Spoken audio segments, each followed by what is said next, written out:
If I go back to the point that I sort of mentioned about utilising tools, we recognise that not a lot of practices strategise for the future. Orthodontic practices have generally been successful, but cost of living's going up, cost of products going up. In the US, the average income of a family is $70,000. And out of everything taken out, mortgage, rent, food, cars, 10,000 USD left over. And for a patient or a parent to decide that they want to invest almost all of that money into their child's teeth, really big decision for them.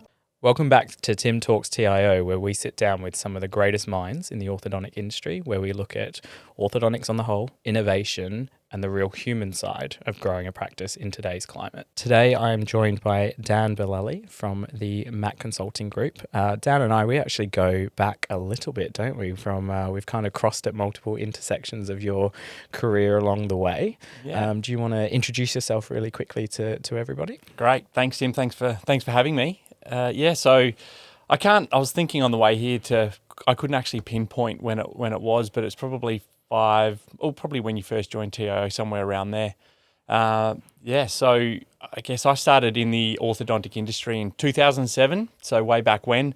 And as you know, I've worked for several companies, and where we met would have been at Invisalign or Align Technologies, and then moved into Denticare and to here where we are today with Mac Team Practice Growth Specialists, where we're fortunate to have these conversations and talk about things that the TIO do and what we do, and yeah. No, looking forward to it. Let's get into it. I think I do have a couple of questions just to start lighthearted before we crack on. 9 years at Invisalign. Yes. How sick are you of the word aligners? That's a good question. I mean, Rob and Amanda, who founded Mac Team, they've got a strong history in aligners as well. Mm-hmm. So it's almost like a love-hate relationship, I think, with aligners. It's it actually taught us a lot clinically. So, previously bracket wire companies, probably not as clinically focused as what you need to be when you're working at an aligner company and having those conversations with doctors. So, it taught me a lot. You have some really deep conversations with practices, changing workflows, things like that. So, but all of us were in the glory days of aligners when there were no competitors out there. So, but it taught us a lot, and we're so fortunate, and we've spoken about this quite a lot. We're in the orthodontic space. Yeah. We're so lucky that we're here. We've got a lot to thank for with our past and to be where we are here today. Mm-hmm. Yeah. No, definitely people who helped shape and pioneer much of that change of digital orthodontics in many ways. Yeah. I guess that aside, so you've done brackets and stuff as well, right? Yeah. So brackets, aligners, and now consulting. Yeah. Which one would you say caused you the most grey hairs? Well, I guess you throw, being in Denticare as well, that, being in the finance game, and that added a whole nother level of experience to my background. I guess earlier this year, being fortunate enough to be able to partner with Rob and Amanda, I think, I'm really fortunate to be with the Mac team. They're incredibly intelligent. They communicate amazingly, both internally and also with customers and clients.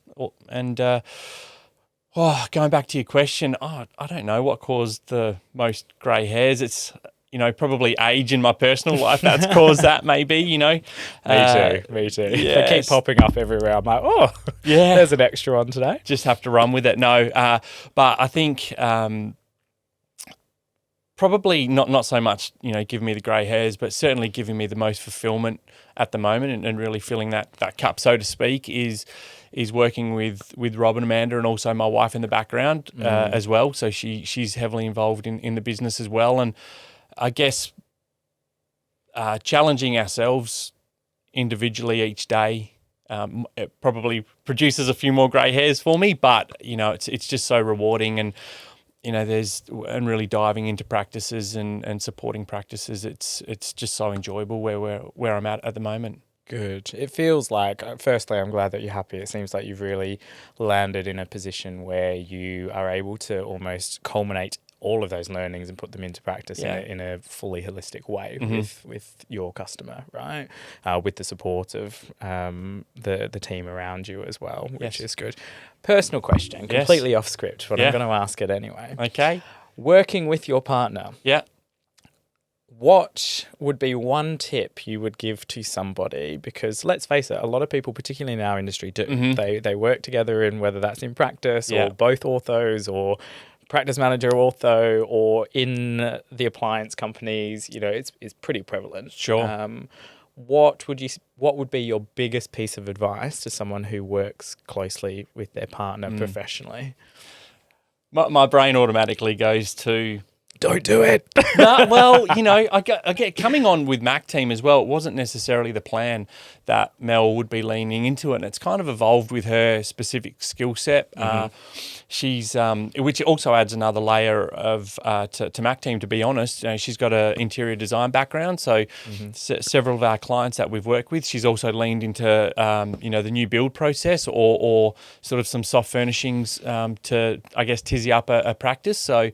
But we are at the moment traveling a lot, which probably does ease the burden of us being stuck in a small office or a home office together. But, you know, I kind of feel I've always worked from home and so has Mel actually. And, you know, so she probably knows orthodontics just as good as me. So, you know, for her to be able to lean into it, it's been beneficial. But I think we talk about it a lot as Mac Team when we go into practices and we do some trainings and so forth. And it's one of the first things that we outrightly talk about is psychological safety. 100%. So we really lean into psychological safety. What does it mean? And we also need to practice what we preach, and certainly from an overall Mac Team perspective, you know, we have the ability to be able to say what we want without any prejudice or anything like that, and talk through it. And the same for home. You know, there's times that we definitely don't agree on things, but it's also, you know, a safe space. We recognise it's a safe space, and you know, we have to listen to each other and you know, share ideas between the team and.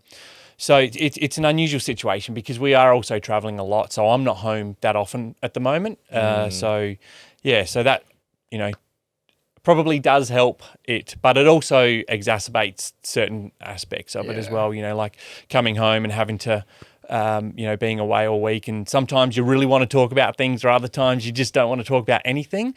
And having that understanding between you two that, okay, where are you at? Do you want your quiet time? Do you want to talk? You know, what does it look like? Or do you just want to go for a surf, which probably happens more so than not. So yeah, that's probably how we interact with each other from that perspective. Yeah, good, because it is tough, right? Yeah. Like, it's got so many upsides, don't get me wrong. Like, it's I'm in the same situation with my partner. Works in the business, live together, work together, travel together 24/7. Sure. You know, quite complex to hold boundaries to and those boundaries move, do you know, and the ability to communicate that. Sometimes something's okay. I'll give you an example. This morning we had breakfast and we ended up talking about work, and it became quite heated's probably the wrong word, but quite a difficult conversation on conflicting opinions on things, right?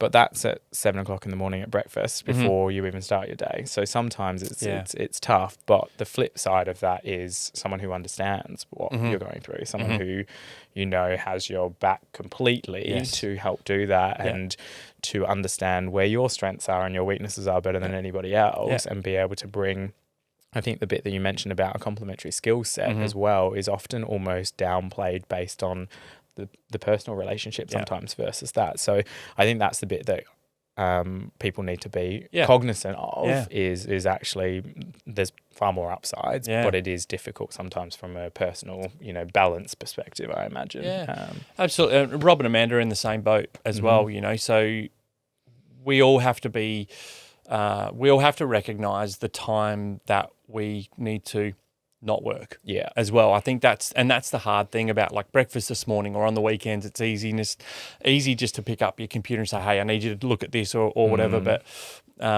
for me particularly, I think Mel's really good at just going, no, you just need to stop everything that you're doing and just chill, or, you know, take the dog for a walk, go to the gym, just go for a surf. Yeah, go for a surf. Be with your daughter. Do what you need to do.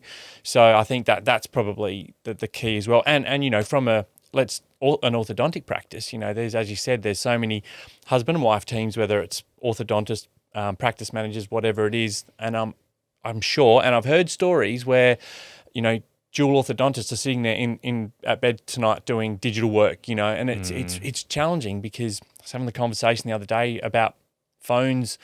Yeah, they're amazing and they're literally the lifeblood of us and they're attached to us 24/7 and they're supposed to make life easier, but we're working more with this digital technologies and things like that. I'm so guilty of that as well because I can't have two phones. The thought of two phones just stresses me out mentally. But having the ability, I've actually reverted to two SIMs, so an eSIM and a single SIM. So I turn the eSIM off, which is the work SIM, because then all of that's, you know, basically done from, because now it's not just email, it's WhatsApp, it's all those sorts of things. Like, you know, where are you going to get people that they're going to respond more rapidly? Like for me, traveling globally, WhatsApp's where I am. You know, and same with a lot of doctors and those sorts of things as well. But it encroaches into that personal stuff a little bit as well. Yeah. So surfing, are you any good? Oh, I wouldn't say I'm good. I love it. This means you're really good, doesn't it? No, I don't. Definitely doesn't mean I'm really good, but it's definitely the passion. And tell me, what is your ideal surf? Is it a morning surf, an evening surf? Whenever you can, when you're not traveling. Yeah, well, it is a bit like that, but literally, you know, if I had the ability to, I'd be able to surf all day, every day. Yeah. But you know, it's an outlet.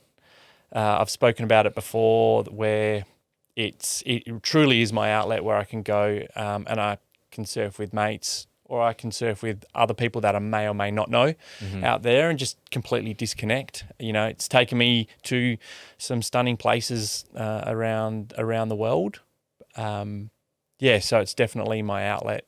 I always find, I mean, I'm not a surfer, so don't judge me on this, but a lot of my friends are. Yeah.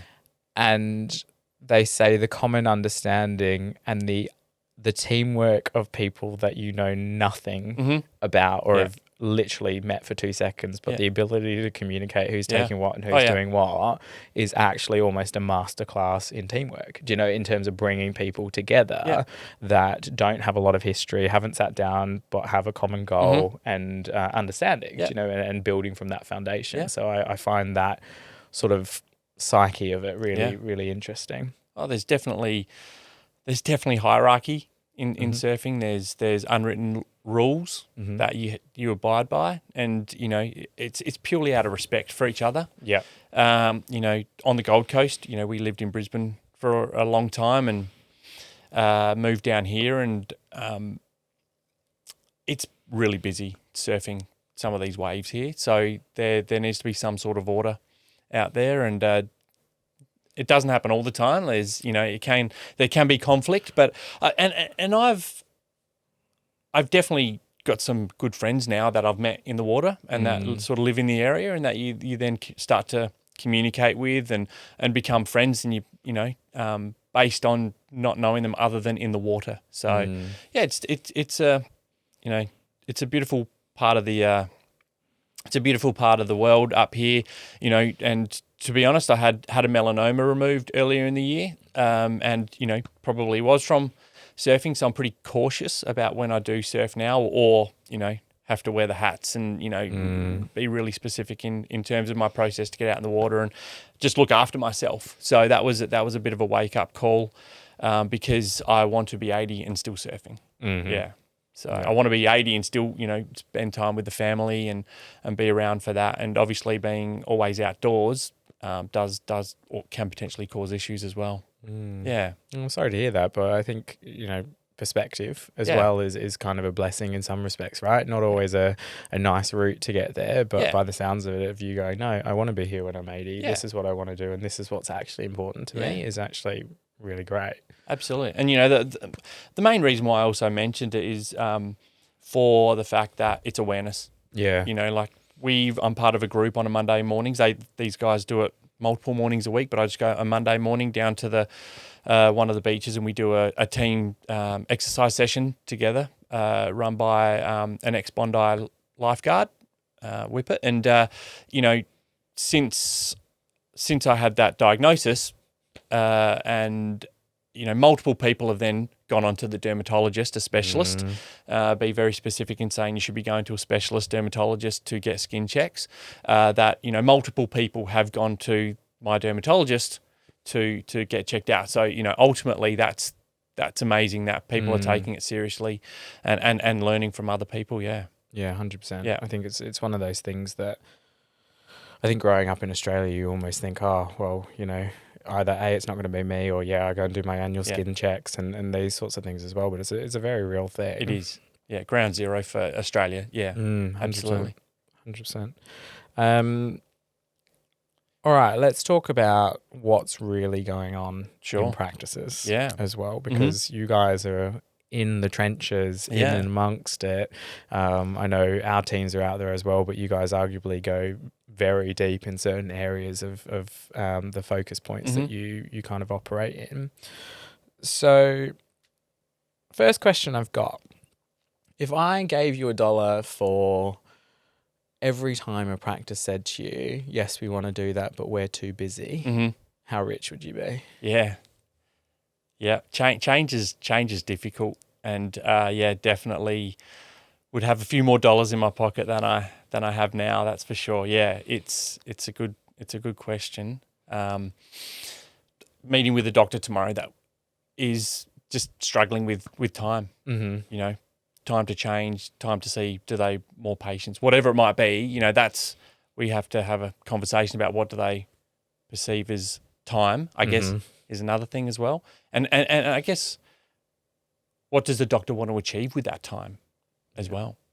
Yeah, because it varies, doesn't it? It can be, I want time back to live. Yes. I want to scale. I actually just don't want to be as stressed. Everybody's intrinsic goals are different. I mean, everybody wants a successful practice and these sorts of things along the way, but you do actually get to a point where you ask yourself, at what cost? I think as well, we've seen that a lot over, especially a lot of our members are gearing to sell or have sold and then are in buyout periods, and the pressure is high during that period.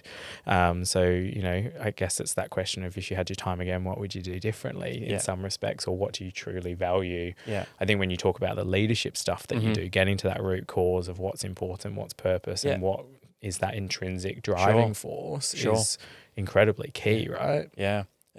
And, talking about time specifically, Mac team have a number of skill sets, and sort of areas that we don't have skill sets. We like to partner with other businesses, such as HR companies or health and wellness companies as well.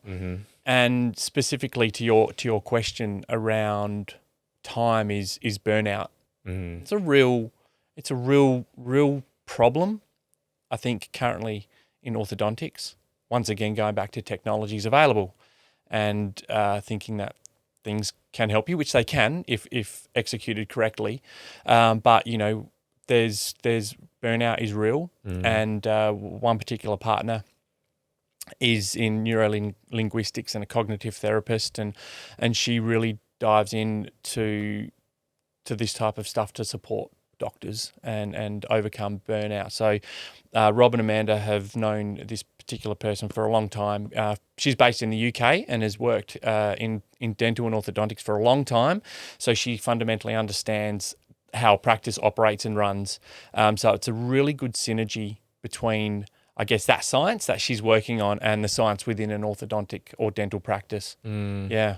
It's the splitting as well, right? Like, they're splitting not only between chairs, but then they're splitting being business owner. We're talking about the orthodontist here, right? Yeah. Splitting between business owner, then clinician, then leader, then all these sorts of things as well. It's almost like chaos in some form of order in such a exact environment at the same time. So it's this weird juxtapositioning that it's no wonder why it becomes a lot to process as well, where someone like that would be incredibly beneficial, I think. Yeah, absolutely. It's we talk about disc profiling, as do the TIO as well, and certain behaviours, typically will sweep problems under the rug as well and not address problems within a practice, and that can cause a lot of issues, immediately, but also down the path. So yeah, it's and we tap into that sort of stuff quite heavily and have challenging conversations with, for example, the orthodontist who is wearing 17 different hats because they have to, and recognizing that certain areas aren't their skill set, and where do they have to be, accept the fact that they may be the problem, because that's the very real potential situation, or how can they step back and allow other people to manage it, such as getting Mac team in to be able to support them, or empowering the staff and getting the staff to be better leaders as an individual. So yeah, it's an interesting area. And do you think, how in some industries burnout is almost a badge of honor, right? Yeah. So you think about Big Four. Yeah. You come out, you're in the bullpit. Stupid hours. Yes. That's how you get promoted. You get seen and those sorts of things. Yeah. I know it's a completely different setting and industry, but do you think that that's becoming a little bit more? You mentioned burnout is more prevalent. It's very real. Do you think that it's almost been seen as a route to success in some respects in our industry? I do think so, from the very nature that orthodontists are perfectionists. Yeah. I think. And we spoke about this before, expectations of a customer or a patient versus the expectations of the final outcome from the doctor. And it's challenging.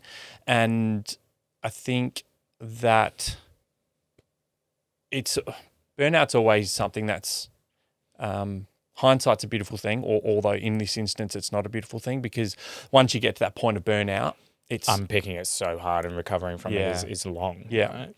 Yeah. So it's also, we do talk about it with practices, and getting systems and processes in place to avoid that, I think is key.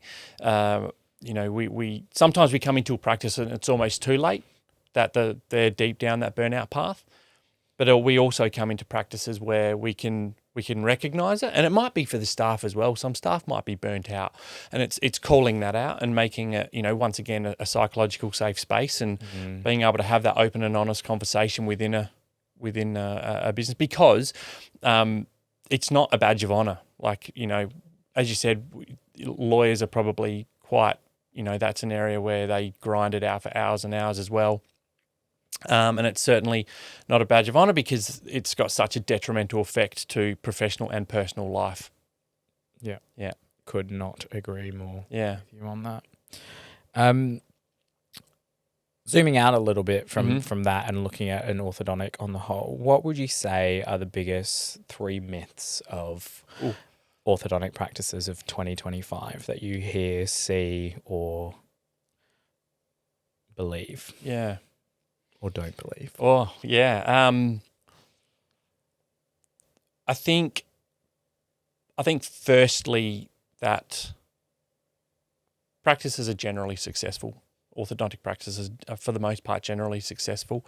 They could be more successful, I think. And, by analysing data and really understanding their patient management software deeper and extracting the data. Now, it's one thing to extract the data, because all patient management softwares have the ability to extract the data, but it's about how to analyse that data and then what to do with that data is challenging. I don't think practices utilise, I think, technology, and I say that as a whole, so maybe patient management softwares or scanners as effective as they possibly could. And I think that, there's different technologies out there now that practices can lean into that can, save doctors time or empower staff to use through indirect bonding and scanners and so forth like that. So I guess they're the first 2 I go to, but then I guess culture. We did touch on culture before. Culture is a real challenge, I think, now, and it's going to continue to be more challenging in the future. Patients have different expectations now than what they have traditionally, and certainly staff do. Staff really have different expectations. There's potentially 3 generations within a practice, and how to manage that as well from a practice manager, business owner perspective. Generational management. Generational is management. a term that I think needs to be coined because it's very prevalent at the minute, right? And I'm just going to touch on that bit because I agree with you, but I think that it all stems from the same element, which is we are now demanding as individuals and become very accustomed to deep personalization in every sense of our life, whether that is how I want to be dealt with as a provider, i.e. an orthodontics provider, as an employer, and now if there isn't the standard that we feel is being met or meeting us where we are, we will now look elsewhere. Sure. And I think whereas before that wasn't as much of the default setting, whereas it is almost ingrained and gets deeper and deeper as you go through those generations as well, because that is their norm. You know, and I don't think that's right or wrong. I think it's just what they know and the standard that they hold businesses to and employers to, and adjusting to that. It's tough. It is. Like, especially for people that have, you know, come from environments of clinical where my decision is the decision because this is actually high stakes and this is what we're happening. That is sometimes jarring with the new generations of workforce coming through, because you're, you know, even in parenting styles, all those sorts of things is not necessarily what they are accustomed to, but we're trying to smush them into that setting, I think, is the challenge that I keep seeing coming up and up in orthodontic practices all around the world, not just isolated to Australia and New Zealand. Sure. Yeah, and I guess speaking specifically for Australia in this is, you know, there's changes to orthodontic practices, you know, new APRA guidelines around social media. You know, there's certain states are really enforcing the psychosocial laws as well that are needed. So, you know, they're, once again, they're not our bread and butter, Mac Team's bread and butter, and we partner with other agencies or companies to be able to sort of lean into that more. But the fact of the matter is that these are real areas that could have significant ramifications on a practice, which is really challenging, you know. And going back to sort of your question as well, we talk a lot about emotional intelligence, and you know, you've got your hard skills, your AI, you know, that's going to become more and more and more in an ortho practice. But, you know, emotional intelligence and those soft skills is so important still in an orthodontic setting. And I think, you know, Simon Sinek had recently said it on a podcast that I was listening to, and, you know, it really resonated that, you know, there's jobs out there that aren't going to change, you know, like a plumber and electrician. There's always going to be a demand for that. I watched this one. But there's always going to be, you know, apps and AI that are going to take other jobs as well. Now, is it going to take orthodontic jobs? You know, there's definitely AI that can support roles within an orthodontic practice. But, you know, I guess 2 points, you know, culture. You know, the younger generation patients now can sense a culture in a practice, and they will choose based on that. They'll choose whether they're going to be a patient of yours based on the culture that they can feel before they even walk in the door. Or long before they've walked in the door. Absolutely. And then, you know, then comes that emotional intelligence and how's that implemented within the business to support that culture as well. You know, obviously from the practice perspective, but also from the patients and the parents that come in. So, you know, we do talk once again a lot about emotional intelligence, quite a lot, and the need for it. And we had a conversation recently, and people like, oh, we don't think you can teach emotional intelligence, or you can't teach empathy. And it's like, well, you can, whether or not somebody absorbs it and takes it on board, you know, that's a different conversation. But we believe it can be. And I'll say it again, coming back to a psychological safe space internally from an orthodontic practice, it's really important to work on that emotional intelligence. And I know you guys are DISC certified, so do you do the EQ report side of that as well, like the emotional intelligence meter part of that? Not so much individually. We don't.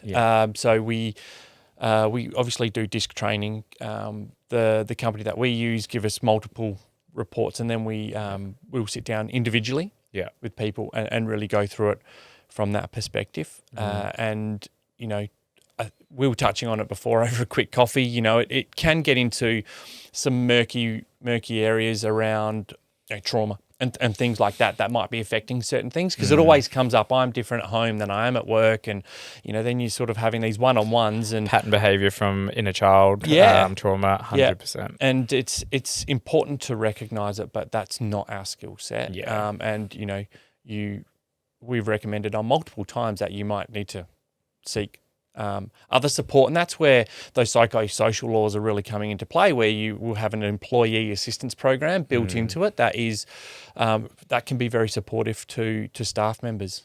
I actually think it's a good thing, because it takes a lot of that burden off people managers, because people managers have to be everything these days, right? Yes. You can't just be a manager to get what needs to be done and organize and schedule and do all of this. You have to be the emotional support human. You have to be all these sorts of things as well. And I think this is where burnout comes in at middle management as well, very much so, right? We talk about burnout from an orthodontist perspective, but actually it's really prevalent in middle management. Yes. And then also people that are carrying different levels of pressures, like TCs, right? Where they feel the need to hit targets so everybody else succeeds as well, and those sorts of things. That carries different levels of stress. You need different requirements of awareness, different, disc profiles are naturally, more comfortable there than others. All those sorts of things come into play. What's one other thing that you see coming up as a challenge in an orthodontic practice time and time again? Like, you're seeing practices all over the country, and they're different states, and yes, there's different laws and slightly different things, but there must be some repeat kind of challenges that you see rearing their head. Yeah.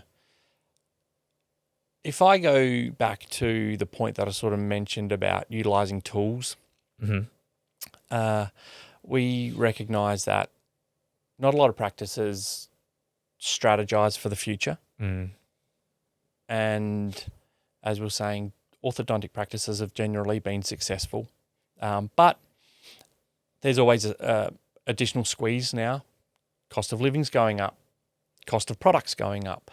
Everything's going up. And, this is US data, but I think the average in the US, the average income of a family is $70,000. That's very average. And out of everything taken out, mortgage, rent, food, cars, everything, there's about $10,000 USD left over out of that $70,000. And for a patient or a parent to decide that they want to invest almost all of that money into their child's teeth, it's a really big investment for them, and a really, really big decision for them. And I think if we go back to the strategy part, a lot of practices don't strategize. They don't look into the future. They don't look at their data to be able to make those strategic decisions. So I think that's one thing that we lean into quite heavily. Yeah. Really challenging the doctor back on what they want. And, they want to work less and they want to earn more money. That's the general consensus. Like, okay, well, yeah, we all want that. It's like every human. Yeah, absolutely. But, how do we do that? And what do you want? And what are you willing to do to get there as well? Do you know, like the short-term changes in order to have that end goal? Because I find you get a lot of people saying they want it, but when it comes to actually executing the plan, it can be quite confronting or very challenging as well. Yeah. And to keep, if there's a goal put in place, how do you keep them accountable throughout that journey? Because, we might be in a practice for 3 months or 6 months. So, we can implement these ideas and strategies, but it's about how to utilize the tools in their practice, whether it's staff or other technologies that can support them in that as well moving forward, because we typically don't work for longer than 12 months as such. There's been a couple of practices that Rob and Amanda have worked with for sort of 10, 11 months, and they've actually turned around to them and said, hey, you need to go out on your own. You need to stand on your own 2 feet. We can continue to support you, but we can't do it for you. Yeah, you need to go and do it. And then if you want to come back, then you can come back and let's have further conversations after the fact or down the road. So, which is counterintuitive to being a bigger business, to be perfectly honest. But it's something that the business lives and dies by, is the fact that we've got a certain amount of time that we need to get X, Y, Z done.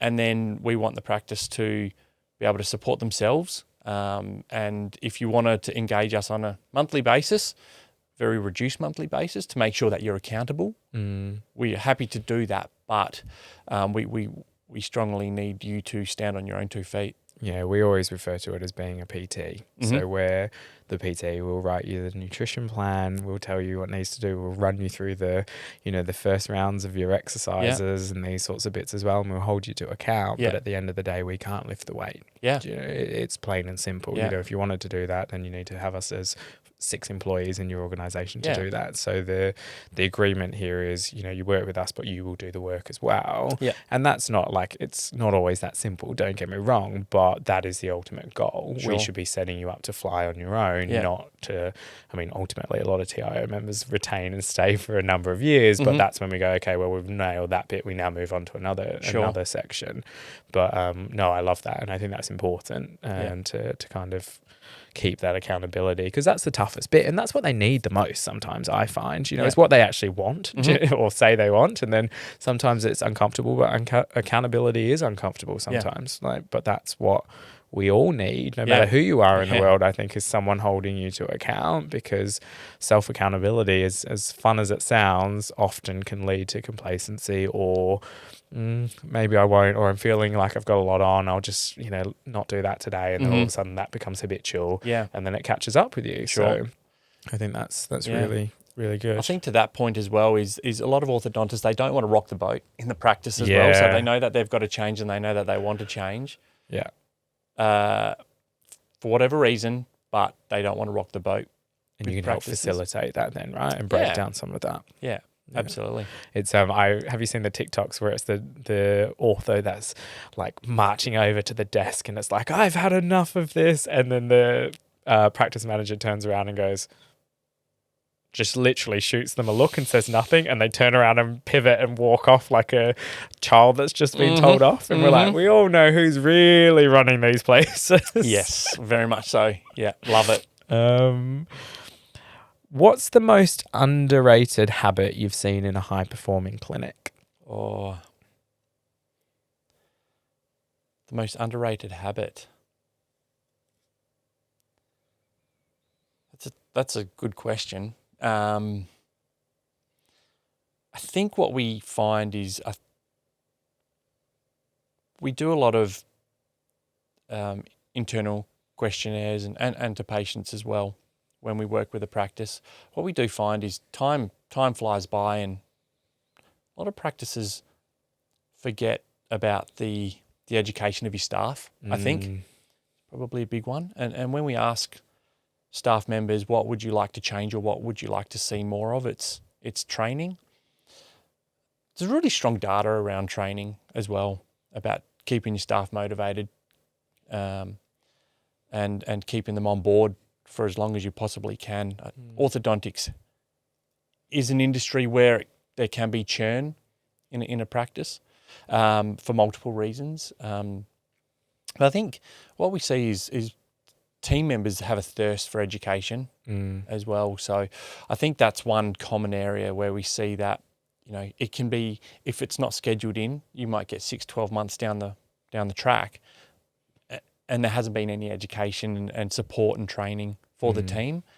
And then that behaviour continues until someone speaks up and it may be too far gone by that point where you've lost or disengaged some great staff. Yes. Yeah, definitely. I think, I'm not necessarily saying that they have to take you to a conference or anything like that, but, even something as simple as first aid and CPR training, different states have different legislations, but I think fundamentally there should be at least a couple of people within the practice who are, CPR trained, first aid trained, so forth. And for simply just for an extra $1,000 or $2,000 or whatever it might be, getting everyone trained. Yes, you have to block out your schedule for a bit, but it's getting the team together and getting them all on the one page for a very simple process. Of course, you can tap into a lot of other trainings like disc profiling and generational training and things like that. But and the staff really love it. And you can utilize it as a motivational team bonding piece. And if you do it right and you get the right partners, it's fun. Yeah. You need to make it fun as well for the team. So a tangible outcome for the business, but also fun for the team members as well. Yeah. Yeah. I think one person explained it to me once and it really stuck. It was very, very early on in my career. I think I just started managing people. Wasn't a big training course or anything. It was just one of those people that, you know, you just look up to and think they had their shit together. Mm-hmm. But the more you got to know them, the more you realize they're human. But this one piece really sticks in my mind, which was, if we boil it down, the fundamental thought of the employee brain, Mm-hmm.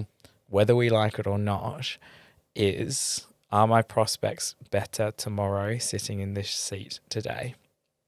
And that doesn't necessarily mean they're in market and they're constantly, you know, like fickle and will jump around, but it means financially, am I secure? Cognitively, am I being pushed forward? Am I somewhere in an environment that I feel happy, supported, that I actually enjoy and feel cared about? Sure. So it talks about that Maslow hierarchy of needs, right? Yeah. Like psychological safety, you know, yada, yada, yada.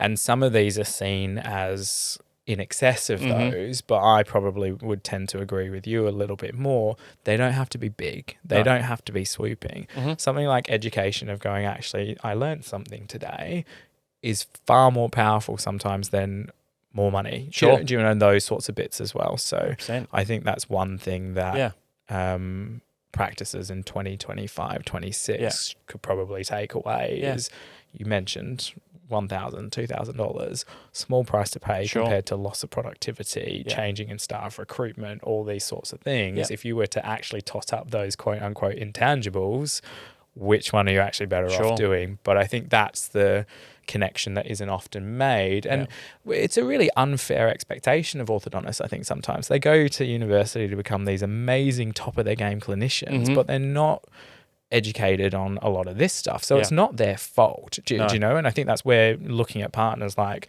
Matt Group and you guys is coming in and helping demystify that, but also showing the bits that are accessible wins, not necessarily these big 24-month plans that seem unachievable and, oh my God, it's overwhelming, and this big corporate, you know, strategy that looks like it's been backed by VC or PE. I think is probably... That's a mistake that I think, or an assumption I feel sometimes orthodontists make, is that it needs to be swooping and big and bold. Actually, it's small, incremental, consistent is really what wins the race. And exactly to your point, you know, we've been working in a practice, and great practice, multiple therapists, hygienists. They've all got a thirst for knowledge, and we've once again gone down a period of time where there's been less and less education for that cohort. So we've now implemented fortnightly trainings where we've blocked off an hour in the schedule that the doctor can do education. Now, the byproduct is that the customer experience is elevated based on the team's clinical knowledge, and also the clinical understanding of the doctor, how he wants things to happen within that appointment as well. So anticipation becomes better too, right? As a byproduct. And once again, you know, I think this is another area that not a lot of practices lean into as much as they should. And I just briefly touched on it, is customer experience. And we at Mac Team lean into that quite a lot. And how do we enhance that? So, you know, and it happens through training as well, you know, and being able to train the team, train the doctor in that area. And, you know, customer experience always finishes, customer experience continues once the patient's finished treatment as well, which probably gets forgotten about quite a lot. And how do we say goodbye to a patient after they've been on a journey with us? You know, it's insanely important. Word of mouth is hugely important still, if not becoming more prevalent in the orthodontic space. Yeah, definitely. More valuable than ever with the shifts in market share and those sorts of bits. We've spoken about all of this. We won't get into it now. That's another whole conversation. A whole another podcast session. But I agree with you. But even monetizing retention, all those sorts of bits as well, I think are just not... I mean, there's so much other stuff that happens along the journey that still is a challenge, that they forget this M piece, right? But that is really probably where I'd say focus your energy for the next 12 months in many ways, because that will almost solve some of the front end stuff challenges that they're coming up. Absolutely. innovation and chaos in an orthodontic practice. TIO members, I'm sure the guys that you have come across in your career and in your time at the Mac team, they love to be innovators, first adopters, play with technology, half embed them, drop them, leave the team in chaos without proper support to implement and make a efficient, kind of streamlined practice sometimes. Sure. Not always. I'm not tainting everybody with the same brush. Yes. But which innovations at the moment actually excite you, and which ones make you completely eye roll? Oh. I'm hitting you with all the questions today. At Mac Team, we've spoken about this quite a bit, and apart from the digital side of things, fundamentally, orthodontics hasn't changed in 80 years, really. You're still putting a bracket. Moving those teeth, putting a bracket on a tooth. Yes, obviously they've changed. There's been different innovations through self-ligating and aligners and, the different indirect bonding kits and things going on these days. I think what excites me is the ability for team members to be able to do, like therapists being able to, streamline processes for the doctor. I think to create efficiencies, and reduce stress on the doctor, reduce burnout for the other people within the team, and elevate that customer experience. It's interesting, and once again, we were talking about it earlier, but the whole aligner space, it's getting flipped on the head at the moment. As I said, I was part of that wave when the TIO first came in, 2013-ish, somewhere around there, and saw the huge increase of aligners usage in Australia and globally, of course. But they're really, I think aligners are finding it challenging at the moment. Do they actually know what to do in terms of combating the demand of braces now from a patient? I don't think they do, because it's so foreign to them. So I think the whole aligner space is going to face a lot of challenges. But interestingly enough, there seems to be more and more aligners that keep coming out into the market. Not so much in the orthodontic space, but certainly in the overall dental space. Yeah. Other people are seeing opportunities. There's like 103 that was at the European Aligner Conference or something. I was like, wow. Yeah. And they're all, are they different? I don't know. They're fairly well similar, let's be honest. Yes, some are more technologically advanced, but I think fundamentally they're all going to face those challenges, and you're going to see a cycle through with them.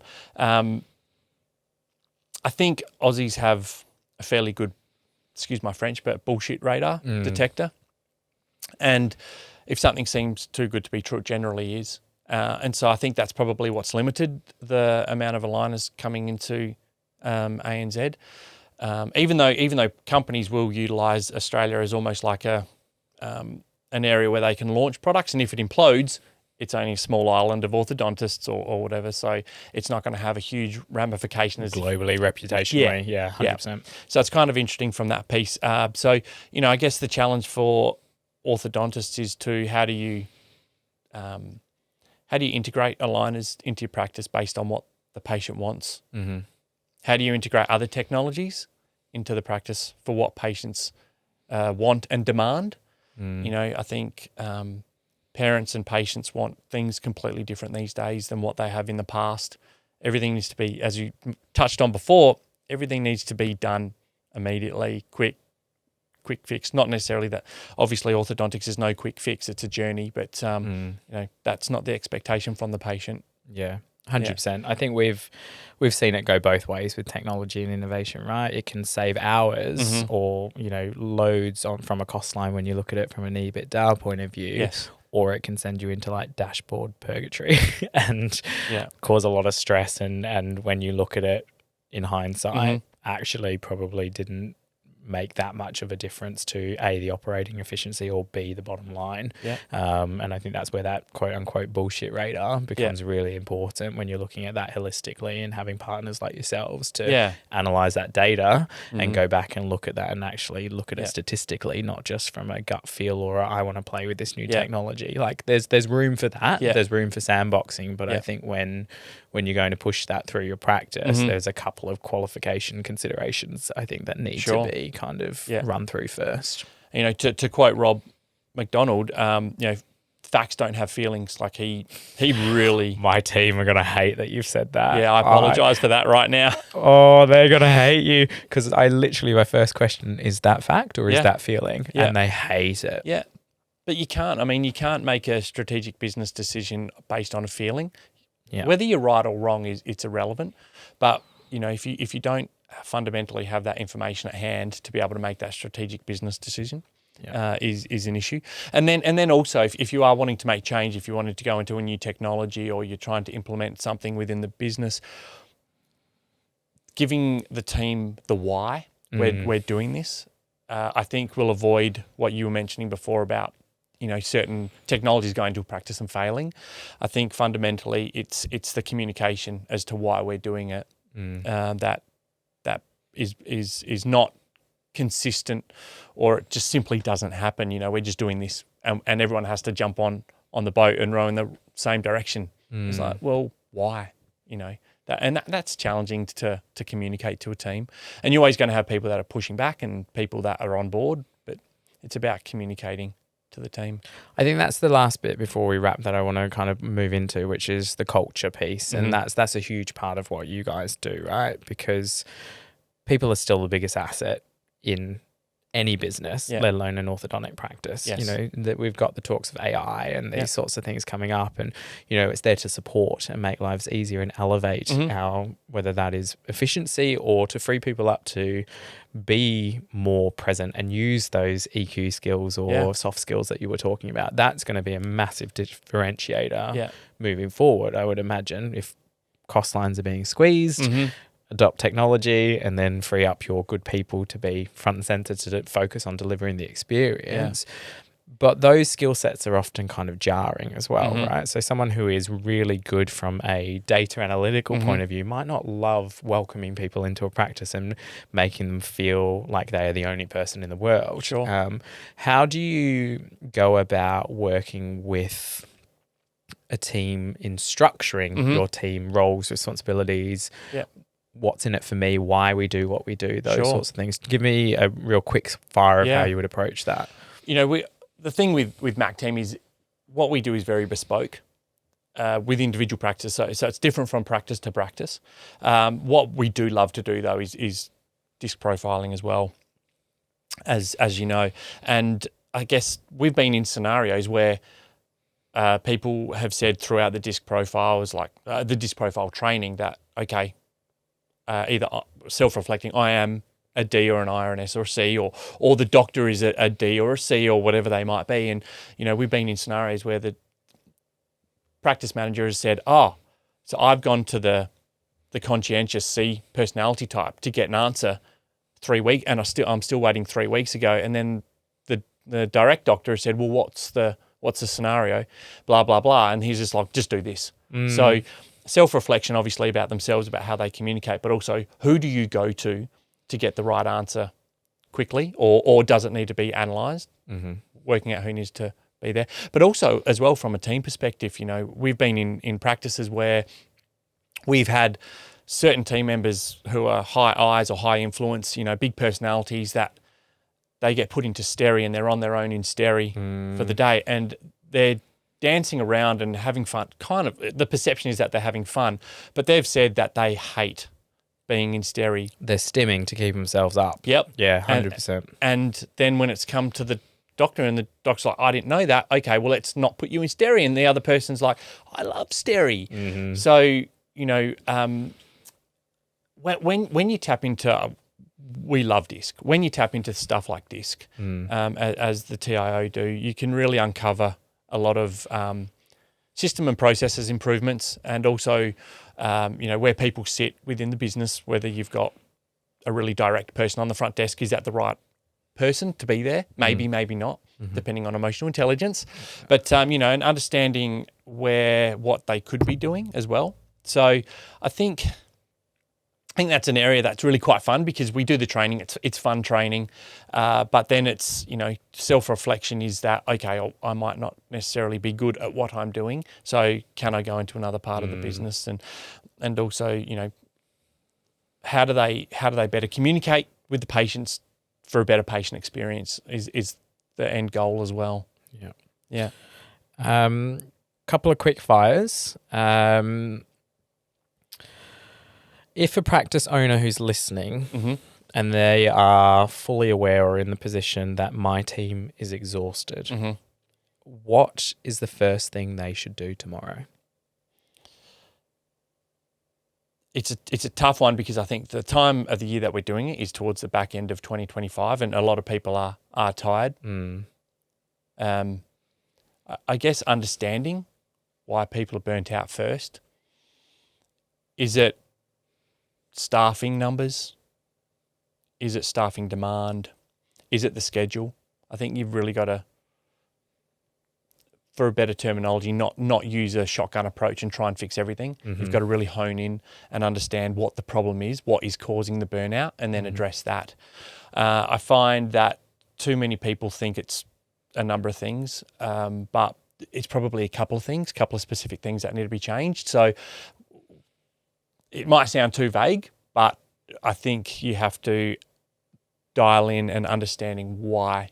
The root cause. So, you can't just throw pizza nights and, have a fruit bowl in. Yes, that's nice to do, but it's not going to change burnout or change the culture. Band-aid fix, not actually delivering or uncovering and solving it at the root. Yes. Yeah. Yeah. And we do find that, sometimes staff members don't feel psychologically safe to have the conversation as to what they think needs to happen. So we'll do anonymous surveys to find out what is going on. We'll sit down and do one-on-ones with multiple people within the business, new people that have been there for long tenured, and really find out what their opinion is about what's going on. And certain themes generally come out depending on the practice. And then we have the ability to be able to go in and go, okay, this is the sniper approach. We need to address this situation to avoid burnout. And here's the focus and here's the accountability attached to it. So there's no reason why we can't solve it. Absolutely. Great. Yep. Last question. Yes. I know we're a couple of minutes over. I hope he's okay. But I'm an orthodontic practice owner, right? Struggling to, maybe not struggling, but unsure about where else I could go, what else is working or not working, and need some external kind of help, advice. How would someone go about getting that from you guys? Yeah. We also get it from team members as well that will come to us and say that we are sensing this happening, or we need some change in the practice. Can you come and help us? So, it's team members as well. That's good. Yeah, it is good. It shows that they've got an initiative and it shows that they're really some agency as well to go out and seek that. Great. Yeah. But I think ultimately, we are really big on being face-to-face in practices. There's not a lot that we do online. Yes, there are certain things that we do online, but we want to embed ourselves into the practice. So initially we will want to have a discovery conversation, and that could be in practice or it could be online, depending on geographics. But once again, it's really leaning in and having a conversation and understanding what the business needs are. What are the requirements for the business? What are the challenges for the business? And then that will dictate how we go through a process with the practice. Timing is everything as well. And sometimes it's just not the right time to engage with us. It's really good to start having those conversations and to keep those conversations going. But, one of the first questions, and Rob and Amanda have really, made me lean into this. And it can be uncomfortable to, we're big about being comfortable in the uncomfortable. But, talking to the doctors and saying, hey, you might be the problem. Are you prepared to change, or are you prepared to accept that you are the problem? And it's a hard conversation to have. and it also indicates how willing they are to change based on their answer. So that dictates if they want to work with us, if they don't want to work with us, the timing. There's always a million one things going on. Is this the right time to somebody to engage, or is it a journey that we need to go on immediately with that practice? So we do, a lot of people know us. We've got our website up and running, well and truly, and it's a good mechanism to get in contact with us to have those confidential conversations. And we all like to jump on that meeting with that particular person, practice manager, doctor, whoever it might be, and have that confidential conversation and have a listen to what the needs are. And with the different, as we were talking earlier, is the different skill sets from the individual within the teams, who best leads that conversation, or who takes ownership of that conversation or account. Good. And then let's say you go through that discovery, you go and do deep immersion after that. Is that kind of like a couple of days uncovering, or is that pre-working with you? Where does that sort of sit? It's definitely both. So we will have several conversations before we dive into a practice, but we always like to do discovery in a practice.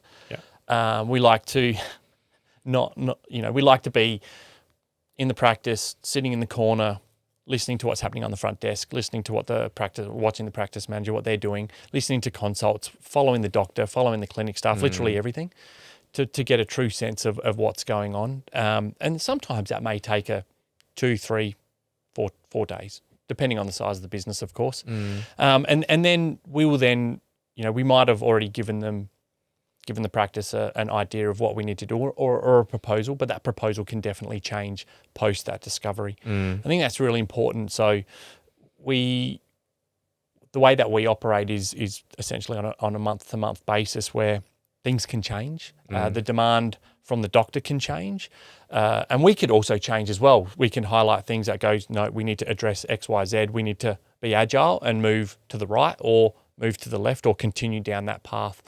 So all parties, when we engage with practices, we have to, the doctor needs to be willing to change, but B, also agile in their approach to working with us as well. Good. Yeah. Good. And then onboarding, what does onboarding look like? I mean, obviously you've spoken about deep immersion. Do you then go through based on those identified areas that you focus on? How do you loop the teams in?